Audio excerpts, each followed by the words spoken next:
Please do not forget to subscribe to my channel and click on all so you can be up to date with my channel.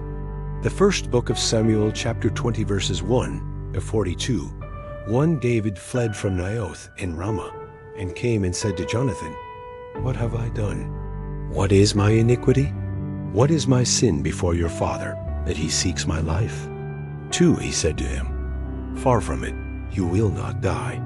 Behold, my father does nothing either great or small, but that he discloses it to me.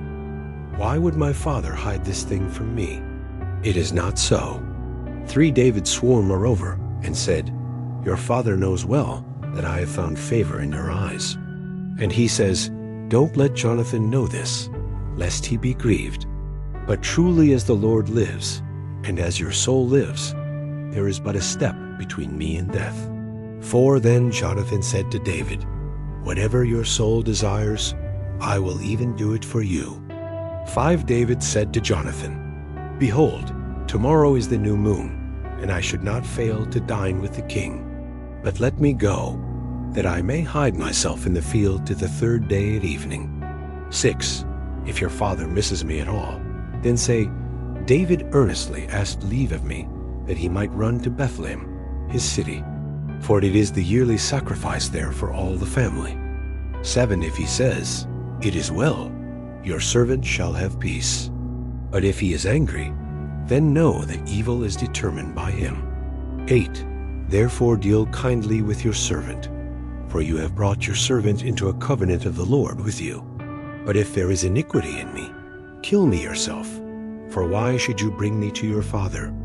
9 Jonathan said, "Far be it from you, for if I should at all know that evil were determined by my father to come on you, then wouldn't I tell you that?"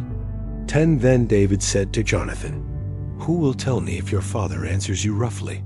11 Jonathan said to David, "Come, let's go out into the field." They both went out into the field. 12 Jonathan said to David, "By the Lord, the God of Israel, when I have sounded out my father about this time tomorrow, or the 3rd day, behold, if there is good toward David, won't I then send to you and disclose it to you?" 13 The Lord do so to Jonathan and more also, should it please my father to do you evil, if I don't disclose it to you and send you away, that you may go in peace. May the Lord be with you, as he has been with my father. 14 You shall not only show me the loving kindness of the Lord, while I still live, that I not die. 15 But you shall also not cut off your kindness from my house forever. No, not when the Lord has cut off every one of the enemies of David from the surface of the earth. 16 So Jonathan made a covenant with David's house, saying, "The Lord will require it at the hand of David's enemies." 17 Jonathan caused David to swear again, for the love that he had to him, for he loved him as he loved his own soul. 18 Then Jonathan said to him, "Tomorrow is the new moon, and you will be missed, because your seat will be empty." 19 When you have stayed 3 days, go down quickly, and come to the place where you hid yourself when this started, and remain by the stone Ezel. 20 I will shoot 3 arrows on its side, as though I shot at a mark. 21 Behold, I will send the boy, saying, 'Go, find the arrows.'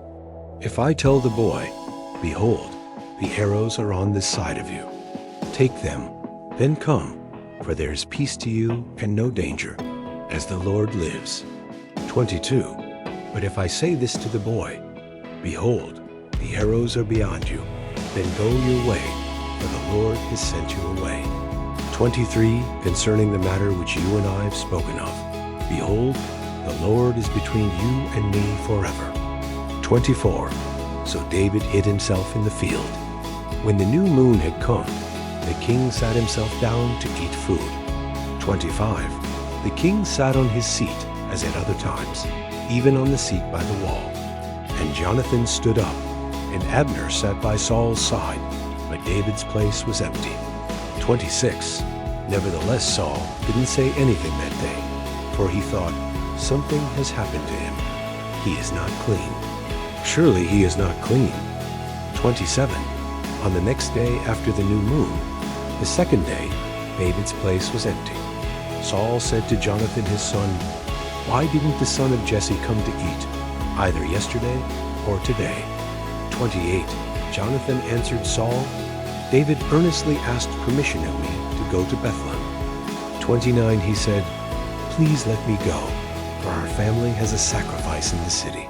My brother has commanded me to be there.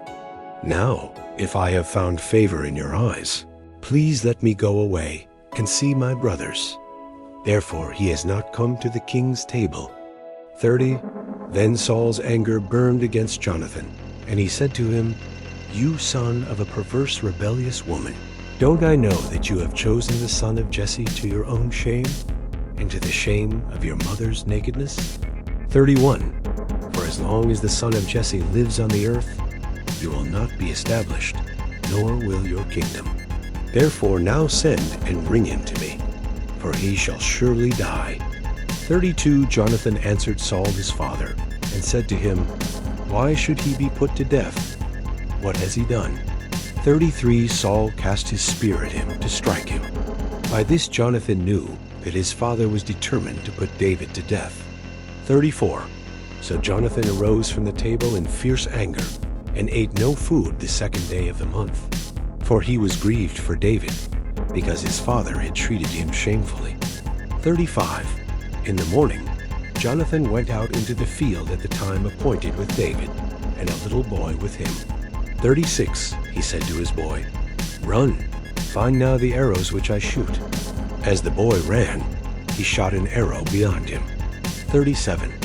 When the boy had come to the place of the arrow which Jonathan had shot, Jonathan cried after the boy and said, "Isn't the arrow beyond you?" 38. Jonathan cried after the boy, "Go fast. Hurry, don't delay." Jonathan's boy gathered up the arrows and came to his master. 39. But the boy didn't know anything. Only Jonathan and David knew the matter. 40. Jonathan gave his weapons to his boy and said to him, "Go, carry them to the city." 41. As soon as the boy was gone, David arose out of the south and fell on his face to the ground and bowed himself 3 times. They kissed one another and wept with one another, and David wept the most. 42. Jonathan said to David, "Go in peace, because we have both sworn in the Lord's name, saying, 'The Lord is between me and you, and between my offspring and your offspring forever.'" He arose and departed, and Jonathan went into the city. Thank you so much for joining me watching and learning about the first book of Samuel, chapter 20, verses 1 to 42. I hope you enjoyed the video. Please subscribe to my channel if you haven't already for more great up and coming pet facts, Bible study, music, and bedtime stories. Good night and sweet dreams until next time.